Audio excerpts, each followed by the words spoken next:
iyo para sa panalangin ng bayan. Ang ating pong tugon, Amang makapangyarihan, kami iyong kaawaan.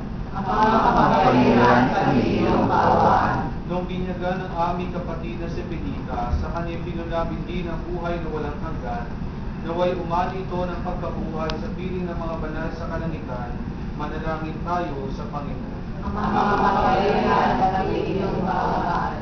Ang lahat ng namatay, lalo na si Benita, na umaasang muling mabubuhay ay malugod nawang tanggapin ng Diyos sa piling niya sa kalangitan, idalangin natin sila sa poong may kapal. Amang makapangyarihan, kami iyong kaawaan.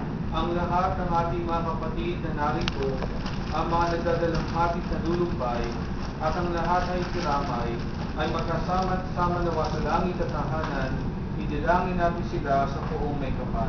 Amang makapangyarihan, kami iyong kaawaan. Naway natipadaan ng Panginoon ang ating mga yumaong kapatid, kamag-anak, at pinagkakautangan ng loob, idalangin natin sila sa poong may kapal. Amang makapangyarihan, kami iyong kaawaan.